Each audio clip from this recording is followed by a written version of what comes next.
Assalamualaikum warahmatullahi wabarakatuh. Perkenalkan, saya Umi Nur Idayanti dari kelas Biologi B dengan NIM 200602110089. Di sini saya akan menjelaskan sejarah peradaban Islam mengenai kemunduran peradaban Islam di wilayah Spanyol. Apabila kita berbicara mengenai kemunduran, pasti sebelum terjadinya sebuah kemunduran ada yang namanya kemajuan. Begitu juga dengan peradaban Islam. Peradaban Islam ini mencapai kemajuan pada masa dinasti Umayyah dilihat dari keberhasilan ekspansi ke berbagai daerah, baik itu di wilayah timur maupun di wilayah barat. Hingga cakupan Islam pada saat itu sangatlah luas sekali. Nah, di wilayah barat ini Islam pertama kali menginjakkan kakinya di Spanyol. Mengapa Spanyol? Karena Spanyol ini sebagai gerbang atau pintu masuk benua Eropa. Sekaligus Spanyol ini menjadi tempat paling utama dan sebagai jembatan emas bagi Eropa dalam menyerap peradaban Islam dan hasil kebudayaan Islam, baik itu dalam hubungan politik, sosial, ekonomi, ataupun peradaban antar negara. Dengan adanya peradaban Islam di Spanyol ini memberikan sumbangan yang luar biasa positif bagi kemajuan bangsa Barat. Di antaranya adalah kemajuan di bidang sains, bidang teknologi, di bidang arsitektur dan bangunan, dan yang lain-lainnya.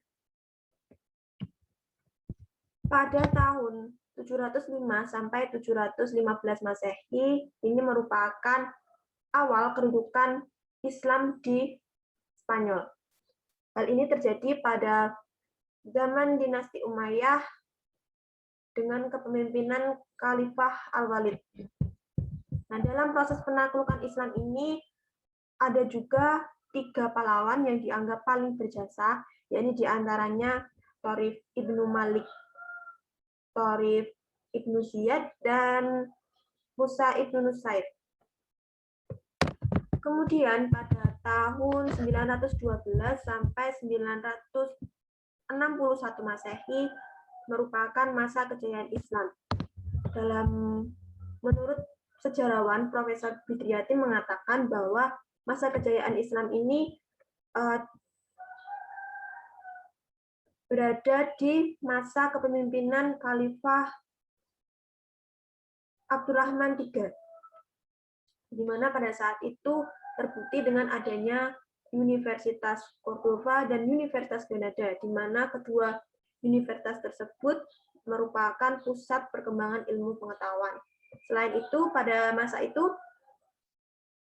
Islam tidak hanya menjadi pusat peradaban di dunia barat, tetapi juga telah menjadi pusat peradaban dunia.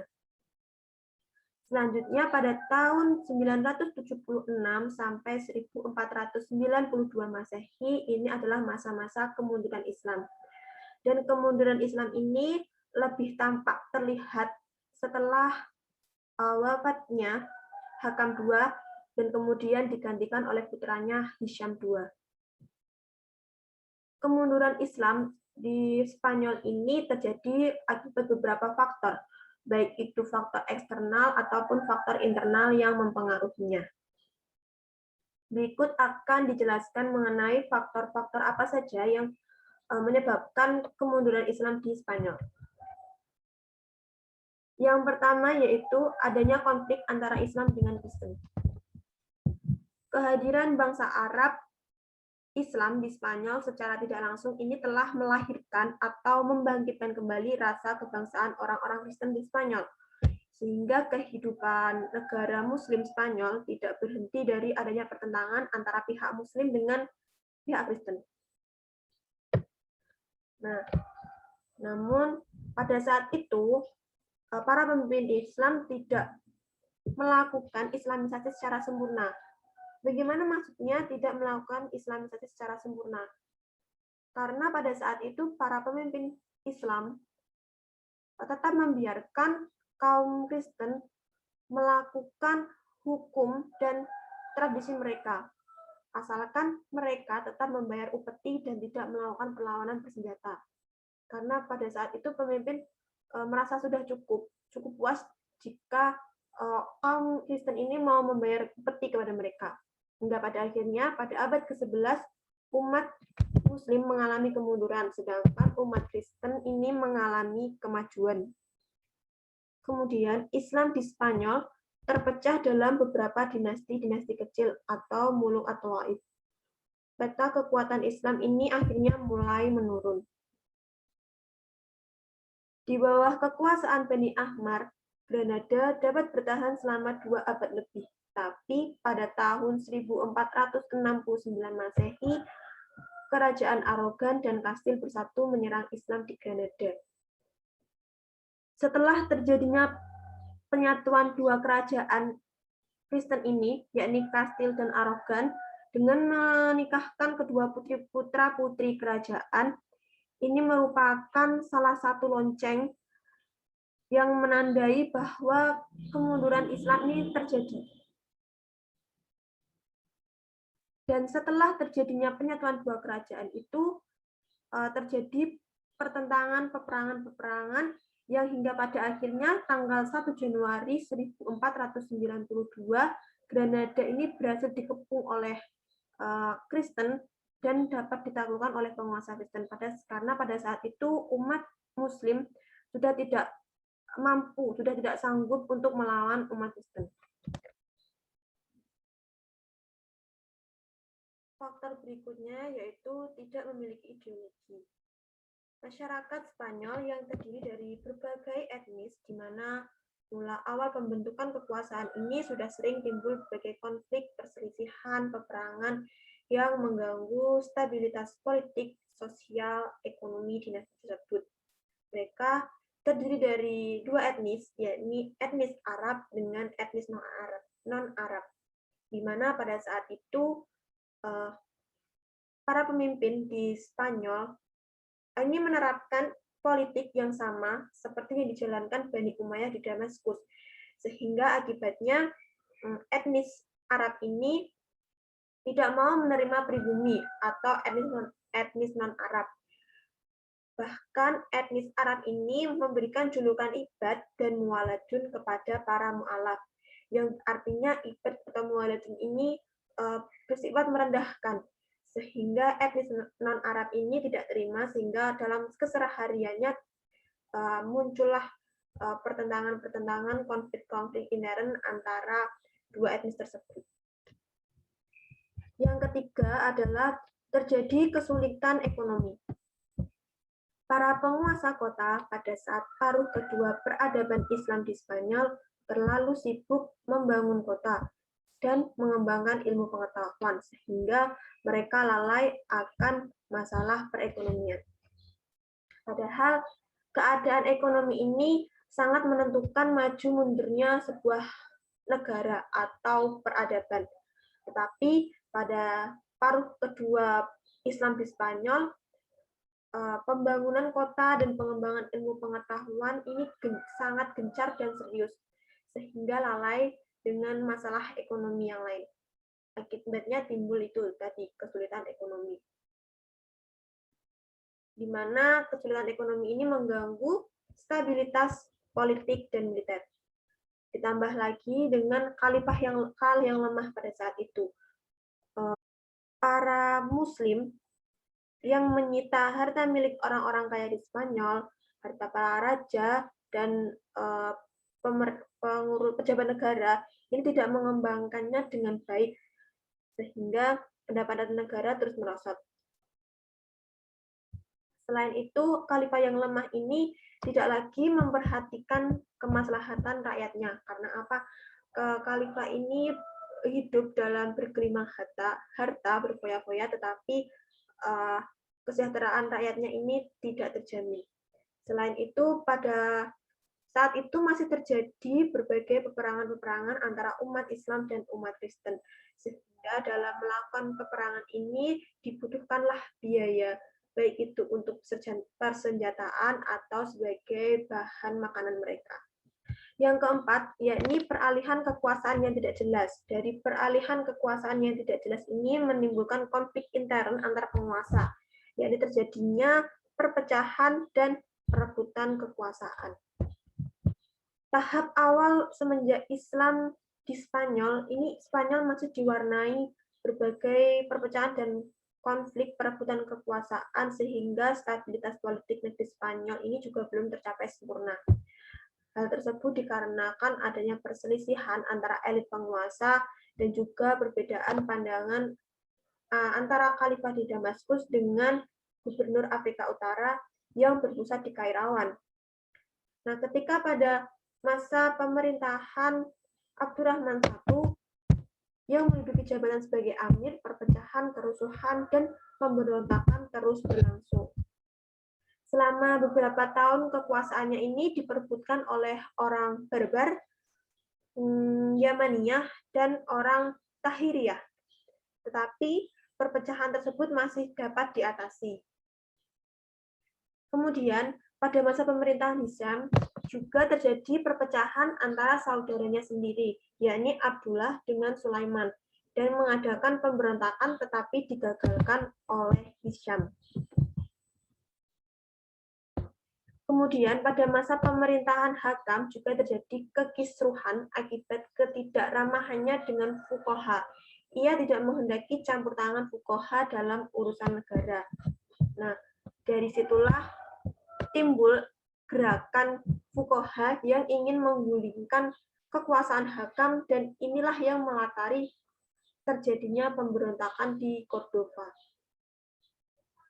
Selanjutnya pada masa pemerintahan Hakam II yang memerintah selama 14 tahun, yakni di tahun 961 sampai 976 Masehi, kemudian digantikan putranya Hisham II yang masih berusia 11 tahun. Nah, sebab digantikan putranya yang berusia 11 tahun ini, akibatnya sistem pemerintahan belum berjalan secara semestinya, hingga muncullah konflik antara dua kubu, di mana kubu yang pertama, yaitu kalangan militer, ini berpendapat bahwa dalam pelaksanaan hal-hal yang berkaitan dengan kekhalifahan harus diserahkan kepada paman dari Hisham II, yakni Al-Mughirah ibnu Abdurrahman, sedangkan kubu kedua, yakni pihak sipil, berpendapat bahwa pemerintahan tetap berada di tangan Hisham II meskipun dia masih anak-anak. Nah, akibatnya terjadilah perebutan kekuasaan di antara kalangan pejabat negara dan mengakibatkan terbunuhnya paman dari Hisham II, yakni Mughirah ibnu Abdurrahman.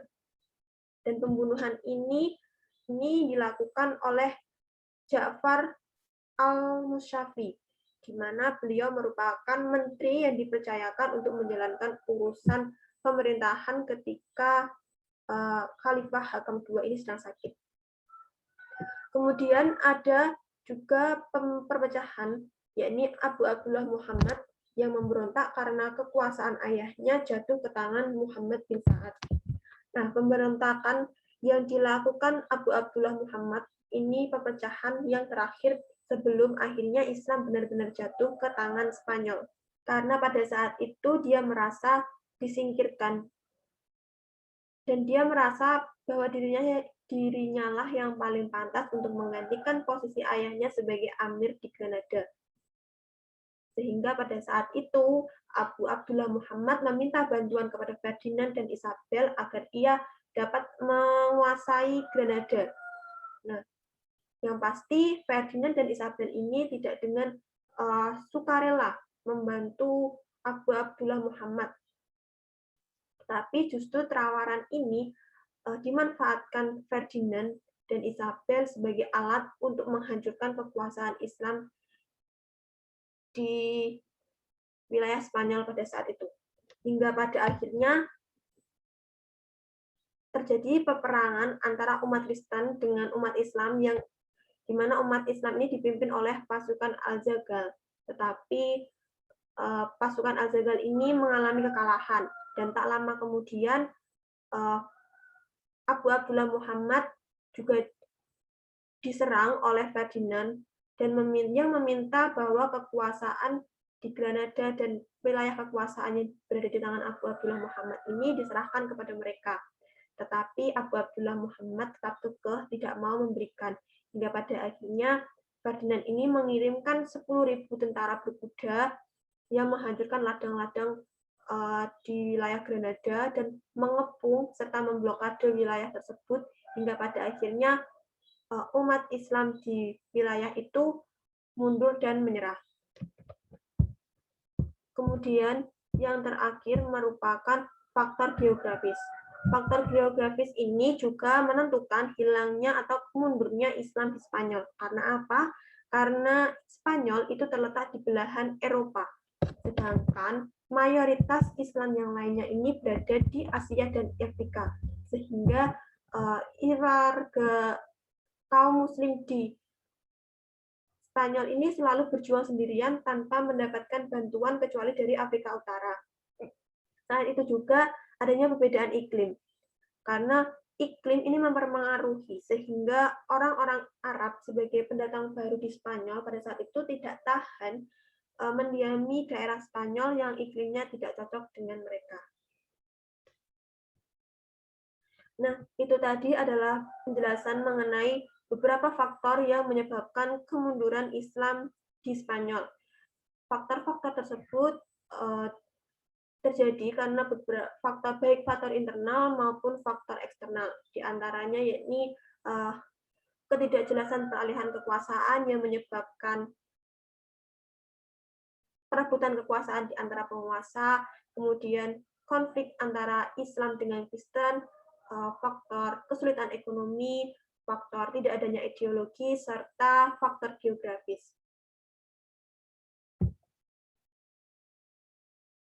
Sekian yang dapat saya sampaikan, kurang lebihnya mohon maaf. Wassalamualaikum warahmatullahi wabarakatuh.